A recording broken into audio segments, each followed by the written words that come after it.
কোরআনুল কারীমের সম্মানে মাস সম্মানিত, রাত্রি সম্মানিত, নবী সম্মানিত, উম্মাহ সম্মানিত।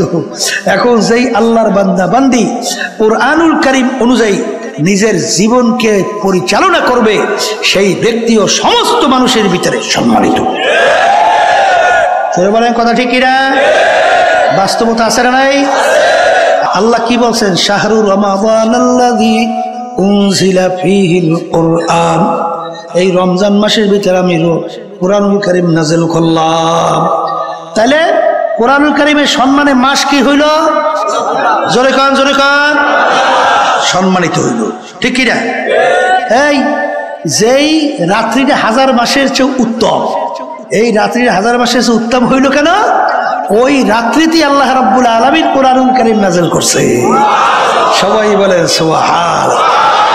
আল্লাহ রাব্বুল আলামিন বলছেন, ইন্না আনজালনাহু ফি লাইলাতিল কদর ওয়া মা আদরাকা মা লাইলাতুল কদর লাইলাতুল কদরি খায়রুম মিন আলফি শাহর তানাজ্জালুল মালাইকাতু ওয়ার রূহ ফিহা বিইজনি রাব্বিহিম মিন কুল্লি আমর সালামুন হিয়া হাত্তা মাতলাইল ফাজর।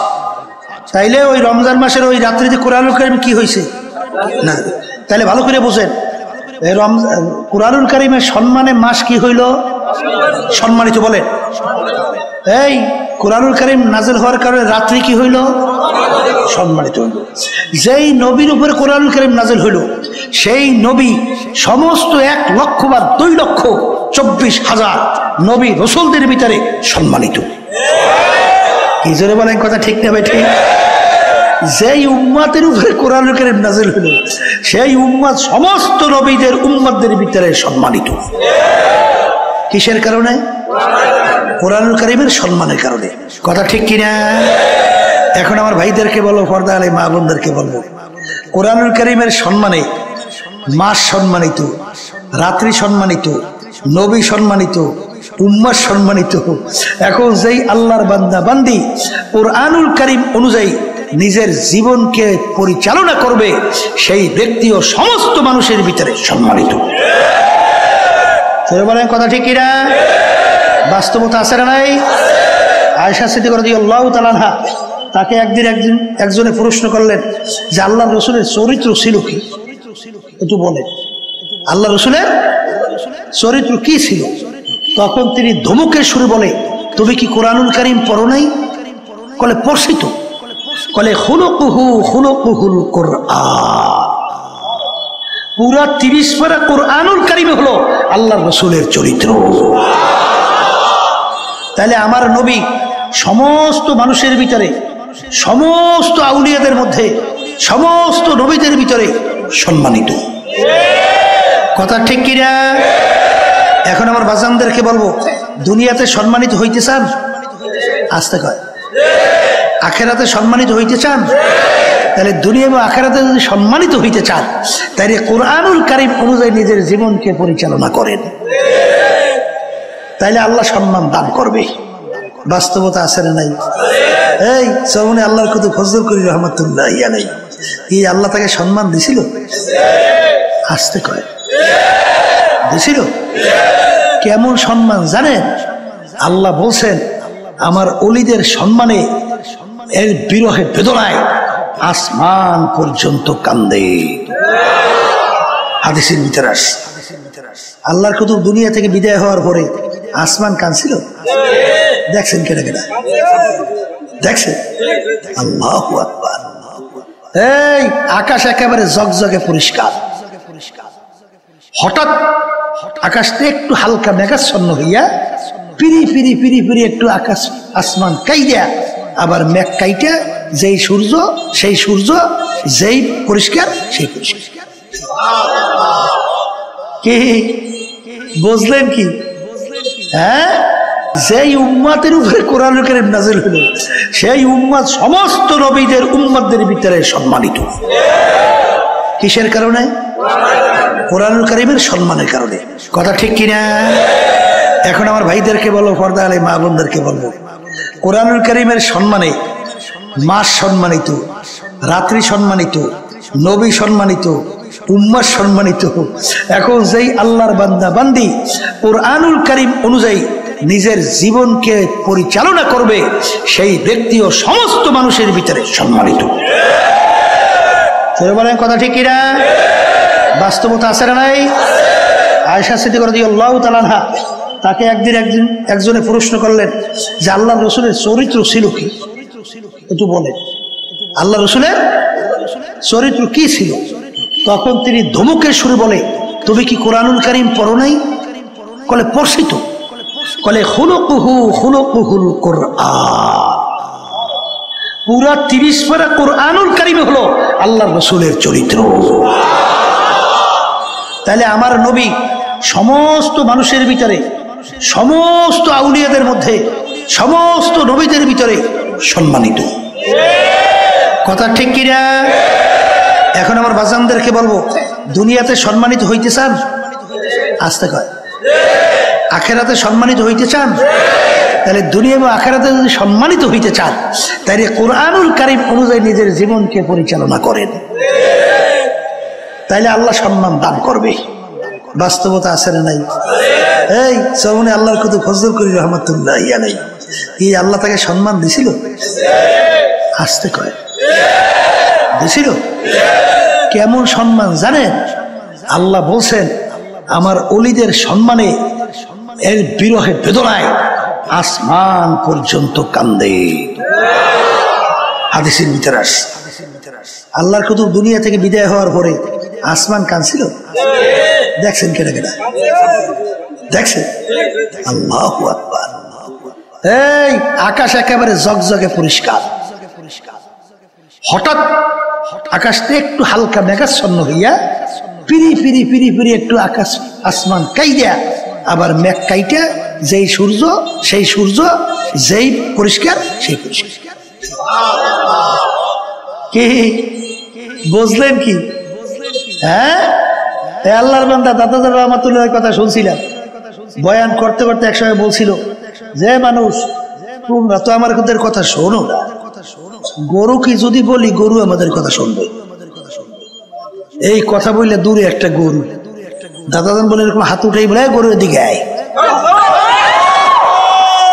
ডাক দেওয়ার সঙ্গে সঙ্গে রশি সেইরা গরু এসে সামনে দাঁড়িয়ে গেছে। কি পশুরা সম্মান করে না? সাহাবায়ে কেরামদের জামাত জানেন না? এই এক এলাকায় যখন দিনের দাওয়াত দিতে গেল, এলাকার লোক এত খারাপ, দাওয়াত তো গ্রহণ করলোই না, বরঞ্চ সাহাবায়ে কেরামদের একটু বসার জায়গাও দেয় না। এখন রাত্রি হয়ে গেছে, কোথায় বসবে, কোথায় থাকবে? সাহাবায়ে কেরামদের আমি সিদ্ধান্ত নিল যে আজকে রাত্রে আমরা জঙ্গলের ভিতরে রাত্রি যাপন করব।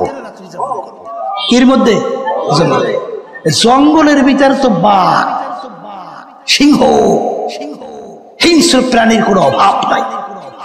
যখন সাহাবায়ে কেরামদের জামাত যখন দলে বলে জঙ্গলের ভিতরে ঢোকে তখন কাফেররা হাসাহাসি করে। শুনছি মুসলমানের দলে বলে পাগল। এখন বাস্তবেই তো দেখি পাগল। ওরা জঙ্গলের ভিতরে ঢুকতেছে, জঙ্গলের ভিতরে হিংস্র প্রাণীর কোনো অভাব নাই, এই সব তো খাইয়া শেষ করে ফেলবে, আগামী দিনে একজনকেও তো পাওয়া যাবে না। সাহাবায়ে কেরামদের জামাত ঢুকছে, জঙ্গলে ঢুইকিয়া আমির জংলা পশু পাখিকে লক্ষ্য করিয়া বক্তব্য দেয়। কি দেয়? হে জঙ্গলের পশু পাখিরা,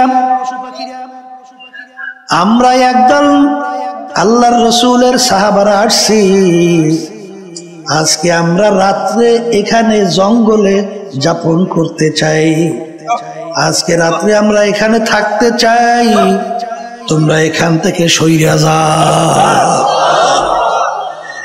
এ কবরের যাত্রীরা, আল্লাহর বান্দারা, পর্দার আলে মা বোনেরা, আমির বক্তব্য দিতে কথার কথা দেরি, বাঘ তার বাচ্চাকে মুখের ভিতরে কামড় দিয়া দৌড়,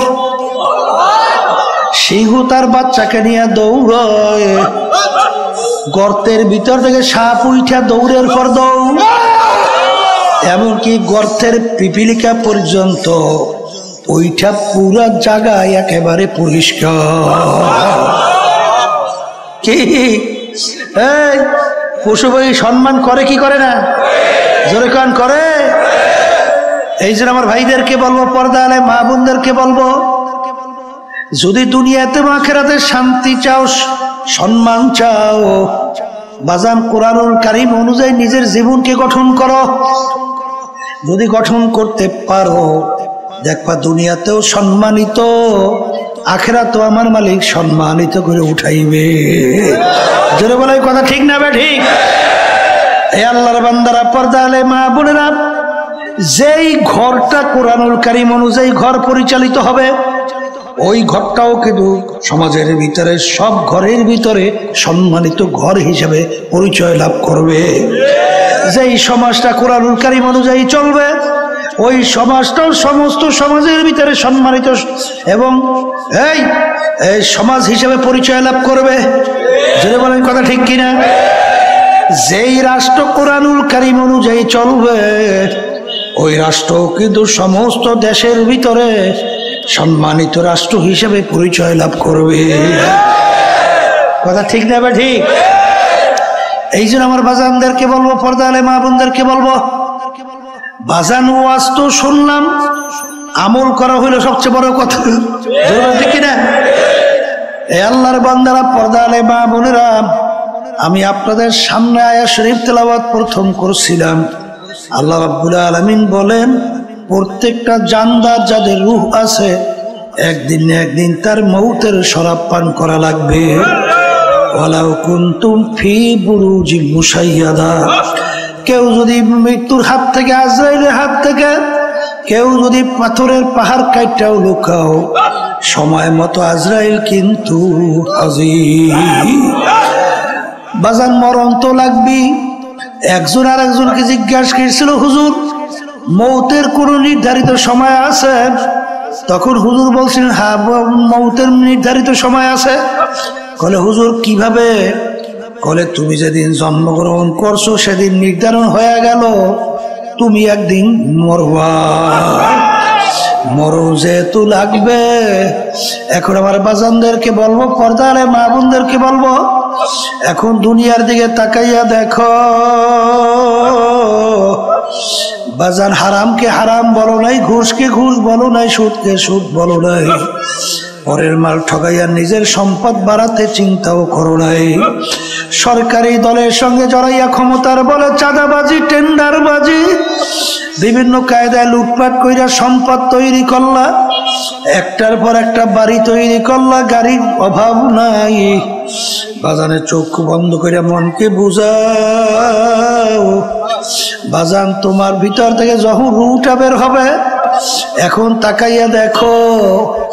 বল কেউ দৌড়ায় বাজারে বাঁশ কাটার জন্য, কেউ দৌড়ায় বাজারে ঘরে কাপড় কেনার জন্য, কেউ দৌড়ায় কবর খোদার জন্য, কেউ দৌড়ায় বড়ই পাতা দিয়া গরম পানি খাওয়ার জন্য।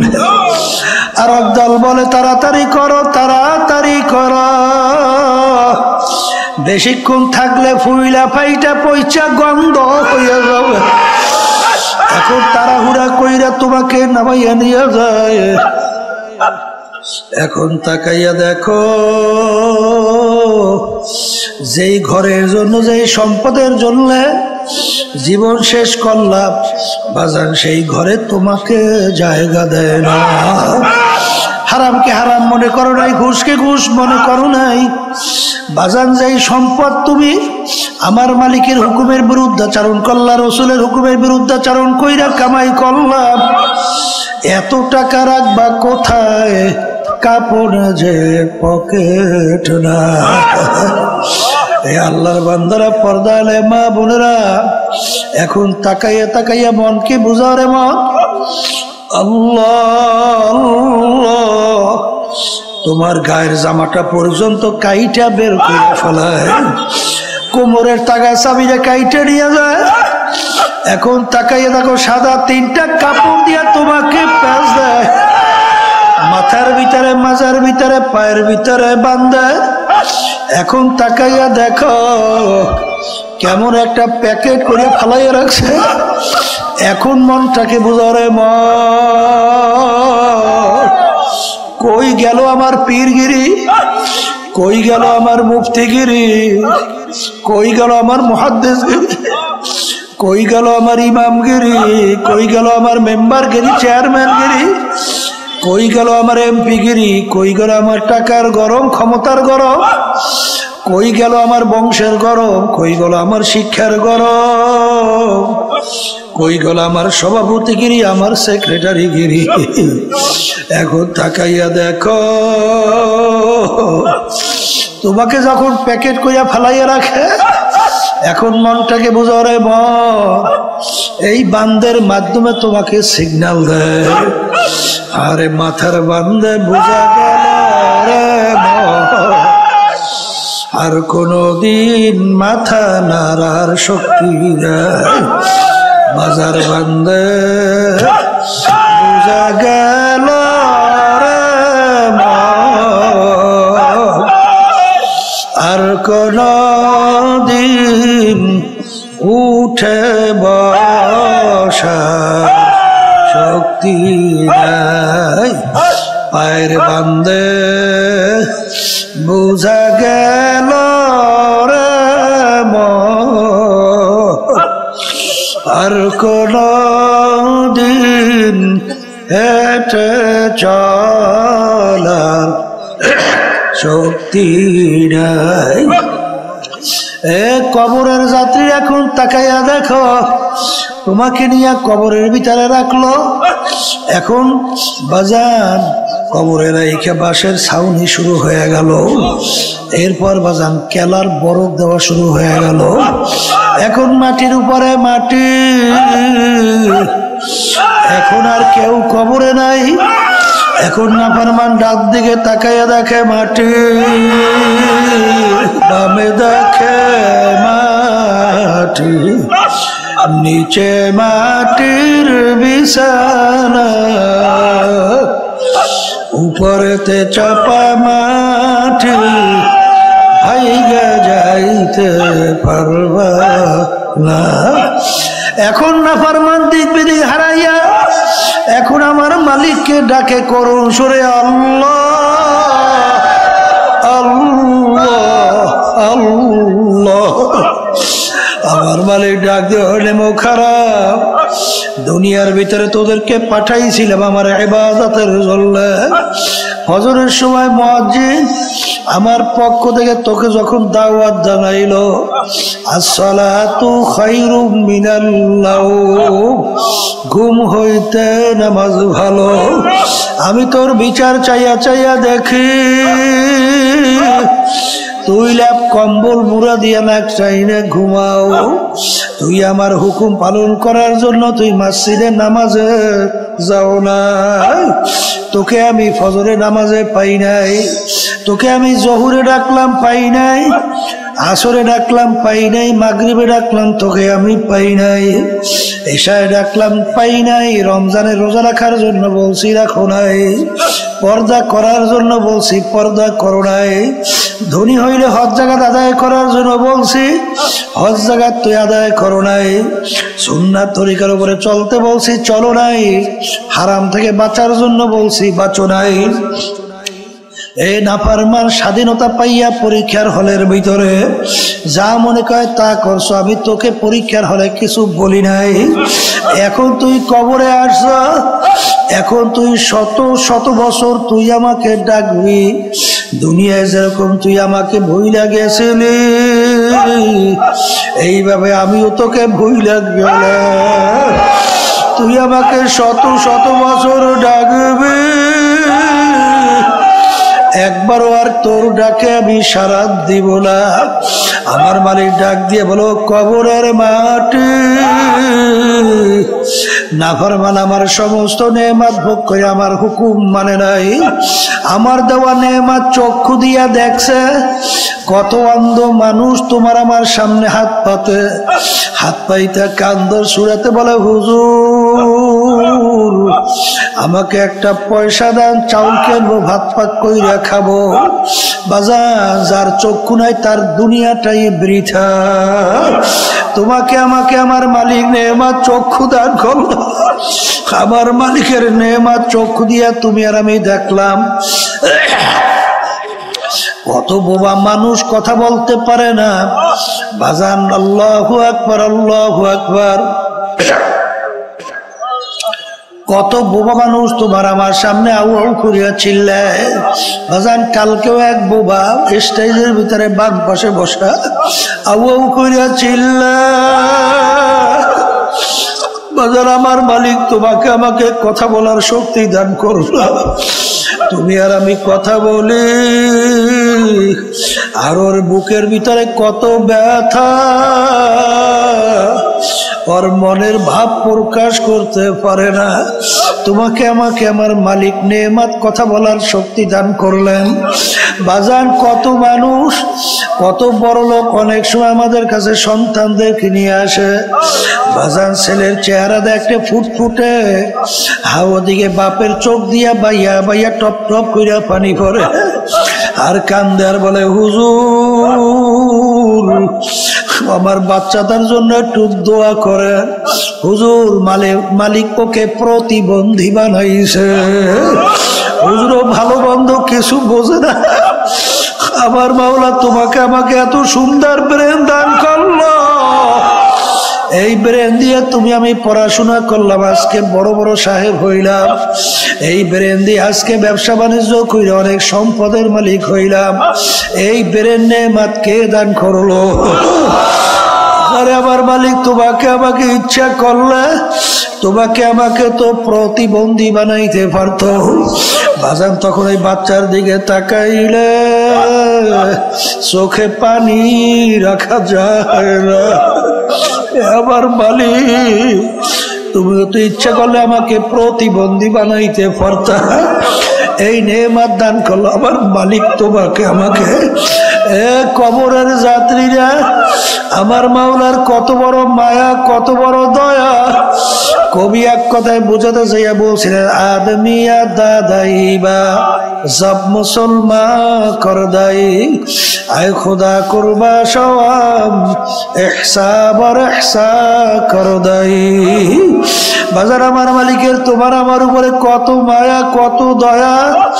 বাজান আমি তুমি মালিকের কাছে কেউ দরখাস্ত করি নাই, হে আমার মাওলা দয়া মায়া করে তুমি আমার রুহুকে মুসলমানের ঘরে দান করো। এরকম দরখাস্ত আমি মালিকের কাছে তুমি আর আমি কেউ করি নাই।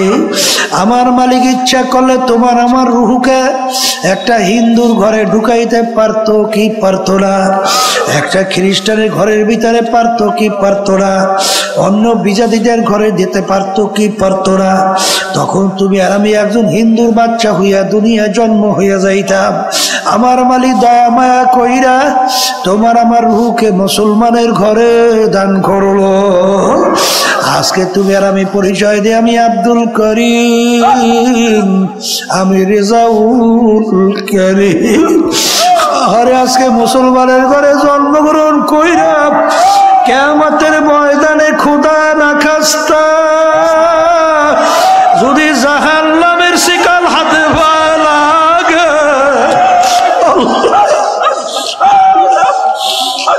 এর চেয়ে কপাল পোড়ার সারে জাহানে হইতে পারে।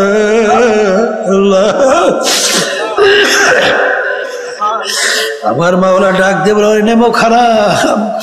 দুনিয়ার ভিতরে স্বাধীনতা পাইয়া পরীক্ষার হলে যেরকম তুই আমাকে ভুইলা গেছিলি, এরকম ভাবে তুই শত শত বছর কবরে তুই আমাকে ডাকবি, একবারও তোর ডাকের সারা আর দিব না।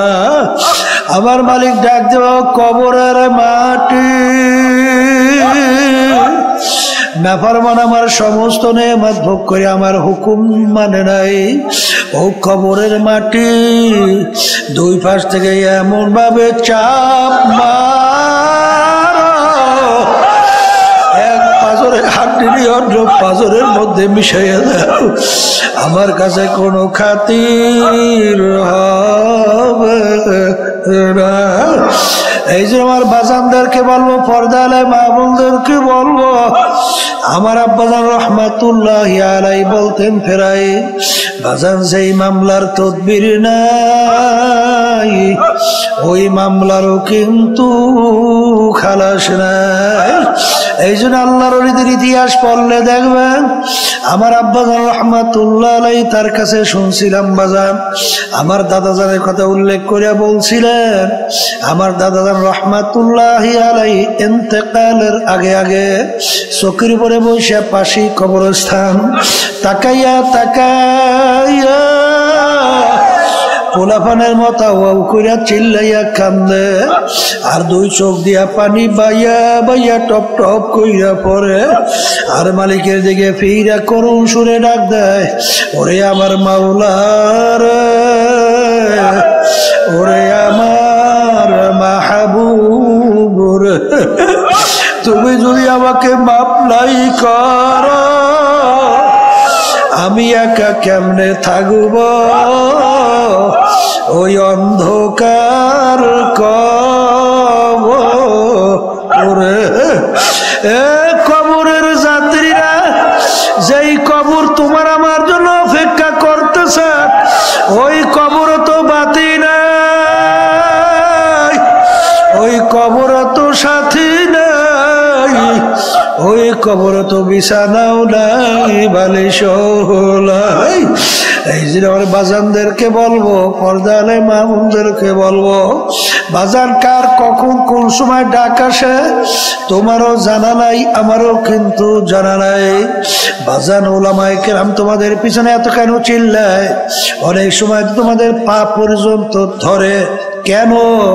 আমার আব্বাজান রহমাতুল্লাহ একটা উদাহরণ দিয়ে বলতেন, বাজান একটা 2-2.5 বছরের বাচ্চা পেয়ালা নিয়ে পানির ঘাটলায় যাইয়া পানি নিয়ে খেলা করে, বাজান পানির খেলা পাইয়া বাচ্চা খটখট করে হাসে, ঘাটলায় আর কোনো লোক নাই।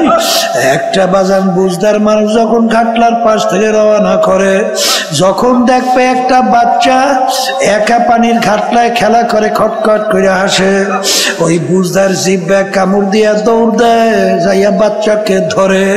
বাচ্চার যখন পানির খেলার মজা ছুইটা যায়, বাজান জোরে চিল্লায়, তাকে লাথি মারে, কামড় দেয়। বাজান যত চিল্লায়, যত কামড় দেয়, যত লাইথায়, ওই বুঝদার কিন্তু তাকে ছাইরা দেয় না, বরঞ্চ বুঝদার ডাক দিয়ে বলে, বাচ্চা রে বাজান তুমি তো বোঝো না, পানির খেলার মজা পাইছো, পানির কাছ থেকে যাইতে চাও না, কিন্তু পানি নিয়ে খেলা করতে করতে খোদা না কাজটা যদি টুকরাইয়া পানির ভিতরে পইরা যাও, বাজান আর তো বুঝে কোনদিন আর উঠবা না। আল্লাহর বান্দারা, কবরের যাত্রীরা, আমরা ওলামায়ে কেরাম হক্কানি কোরআন এবং হাদিস অনুযায়ী বাজান দেখতেছি, এক শ্রেণী আমার বাজানরা, এক শ্রেণী পর্দার আড়ালের মা বোনেরা মেয়েদের সঙ্গে ছেলেরা আড্ডা মারতে মজা পাইয়া, মেয়েরা ছেলেদের সঙ্গে আড্ডায় মজা পাইয়া, গান বাজনা বেহায়াপনা অশ্লীলতায় মজা পাইয়া, নামাজ ছাইরা ঘুমে মজা পাইয়া, হারাম হালাল তো মিস কইরা, না খাইয়া না চইলা মজা পাইয়া, বাজান জাহান্নামের কিনারায় বসে খেলা করে খটখট কইরা হাসে। আর ওদিকে আজরাইল সালাতু ওয়াস সালাম পিছনে হাত পাইতে অপেক্ষায় আছে, আমার মালিক যখন ডাক দেবে, আজরাইল ধর, ওই অবস্থায় যদি থাবা মাইরা বসে, বাজার ওই অবস্থায় যদি একটু ঘুরাইয়া পইরা যাও বাজার, আর তো বাজান কোনদিন আর উঠতে পারবা না। এই জন্য আমার ভাইদেরকে বলবো, পর্দালে মা বোনদেরকে বলবো, মরণ যখন লাগবি মাওলার হুকুম মানো, কোরআনুল কারীম অনুযায়ী নিজের জীবন গঠন করো, আল্লাহর রসুলের কথা অনুযায়ী, তার তরিকা অনুযায়ী চলো, ঈমানকে মজবুত করো, চোখে পানি নিয়ে কলব নরম কইরা তারপর দুনিয়া থেকে বিদায় নিয়ে কবরে যাও। কারণ বাজারে একবার যদি কেউ কবরে ঠগ আর দ্বিতীয়বার দুনিয়াতে এসে আপিল করিয়া জিতবার কিন্তু আর আশা নাই। আল্লাহুম্মা আমিন। এ ঘরের মেয়ে লোকেরা হাত উঠাও, গুনার কথা মনে করো, দু চোখের পানি ফেলাও, আমার মাওলার দরবারে কান্দ আর মাপ চাও। যদি কান্না না আসে মন কি বুঝরে একদিন এই ঘরের দরজা দিয়া নতুন বউ হইয়া উঠছিল রে মন।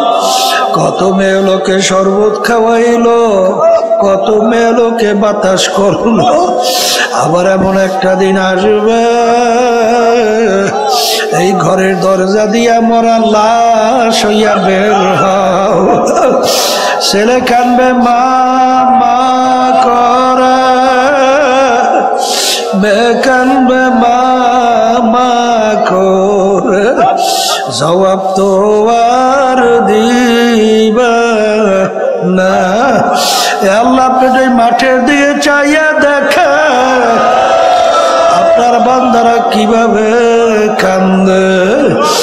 আল্লাহ আমাদের ছেলেও মরে নাই, মেয়েও মরে নাই, গুনাহ করে বসছি রে, মাফ করে দেন গো মাওলা, মাফ করে দেন। আল্লাহর বান্দারা জোর করে কান্দেন, জোর করে কান্দেন।